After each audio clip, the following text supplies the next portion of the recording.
France is bracing for a nightmare Thursday as major unions stage nationwide protest against President Emmanuel Macron's pension reforms. Last week, French Prime Minister presented changes to the country's national retirement programme, according to which the age for retirement will rise from 62 to 64 and increase the years of contributions required for a full pension also has been proposed. As soon as the announcement was made, trade unions across France immediately called for a massive mobilisation against the reforms. This is the first time in the last 12 years when all unions have united in protests. In 2010, France saw similar agitation when the retirement age was hiked from 62 to from 60, and they're demanding that the measures be immediately withdrawn, describing them as unfair and unnecessary.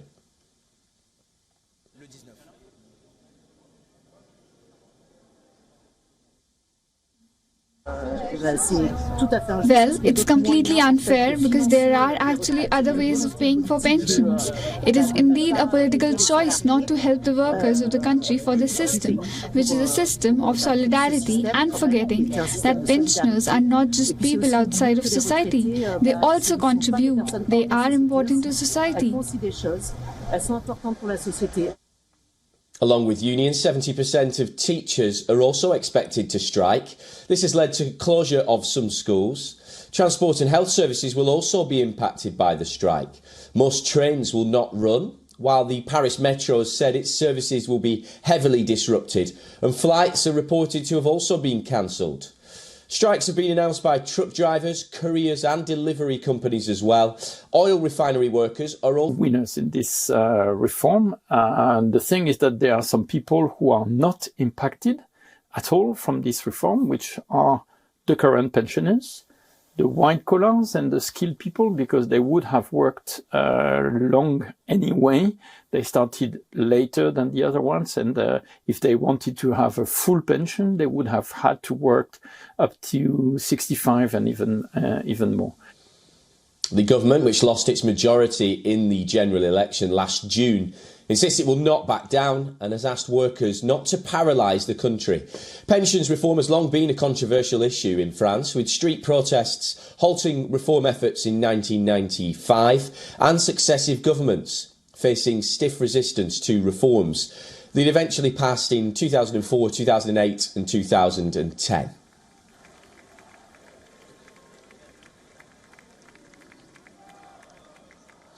Well, for more on this, our correspondent Sarah Coates joins us live from Paris.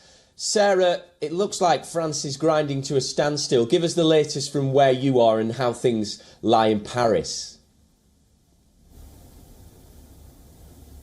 Yes, hello there. Well, look, this could be very much the start of a huge movement here right across France. And of course, here in Paris, where we are, even getting into the office this morning was an absolute nightmare. As you mentioned in that lead, most public transport has ground to a halt. Flights are cancelled. People simply are not coming to the office because it is basically impossible to do so. Now, as you mentioned, 8 of France's biggest unions, this is the first time in more than a decade that they have come together on a specific issue. They're joining forces, calling on everyone in France to take to the streets to protest against this proposed pension reform, which would take people from working until 62 to 64 by 2030. Now, the government is really hoping to get this passed by the summer, but is seriously being met with a lot of opposition, this one. But, you know, this could, as I said, be the start of a few long months of similar protests,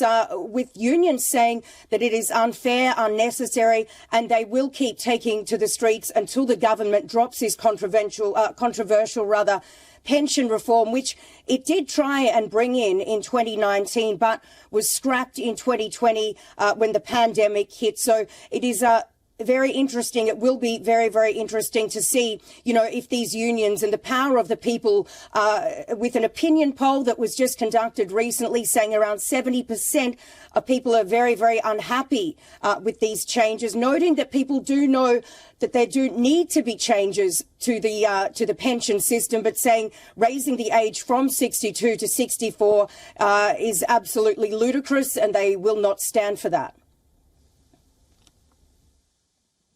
Sarah Coates joining us live from Paris there. Many thanks.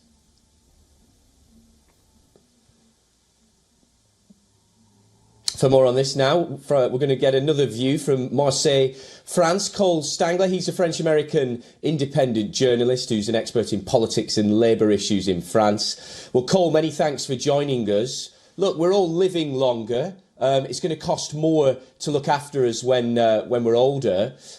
Why is this issue so controversial, raising the retirement age? Yeah, that's certainly what the government is saying. It's a line we've heard from Emmanuel Macron. Retirement reform in France touches on a couple of different issues. One is for the left, for the unions that are mobilizing today, and we're seeing those numbers are pretty significant. Retirement reform, or retirement itself, is seen as sort of a victory of the labor movement, part of an ongoing march of social progress, if you will. They connect it to the end of working days on Sunday, on the weekend, of having basic regulations. And so retirement is as a fundamental attack on their basic rights. That's for the left and for much of the labor movement. But you also need to look at the rest of the French population, because we're seeing in those polls that you were mentioning, 7 out of 10 French people opposed to this reform. We're seeing the numbers today that are likely to be pretty significant. Those people are not all trade unionists and left-wing activists. They're attached to this system, which is, broadly speaking, pretty effective, certainly when you compare it to other countries. The French retirement system.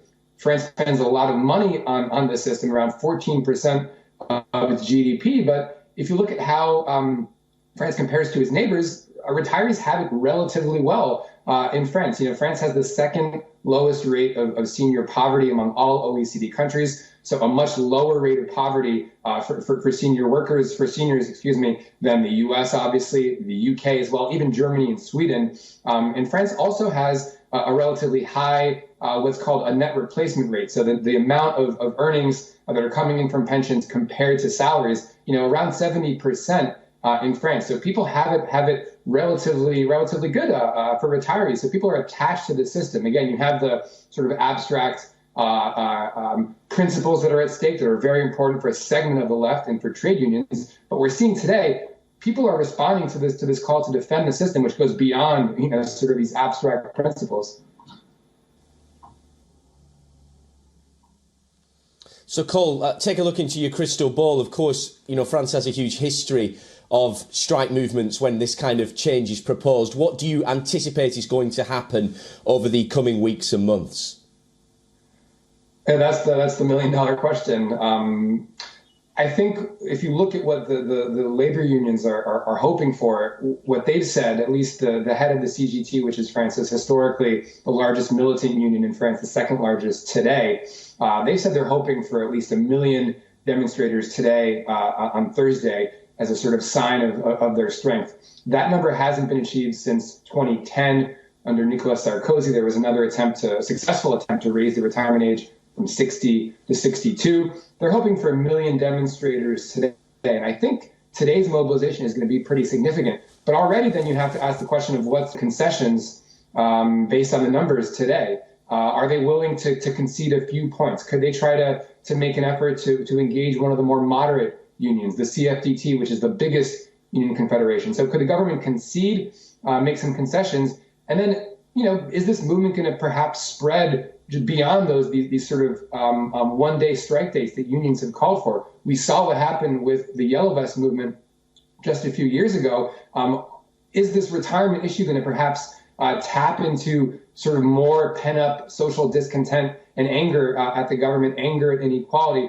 Again, we saw how quickly things spun out of control, if you will, with the Yellow Vest. And that, I think, is in the back of everyone's minds as well. So again, it's really hard to predict, but we're going to have to see what unions do. We're going to have to see if the government assembly, you mentioned, it does not have an absolute majority. Is his bloc going to stick with this reform? What's going to happen if you have even a few legislators that are willing to say, you know what, we're not willing to back this reform? Could that maybe throw another and sort of modify the whole situation here? So a lot of question marks, but certainly today, I should say, it looks like we're going to a big mobilization. We'll have to see, how the government responds.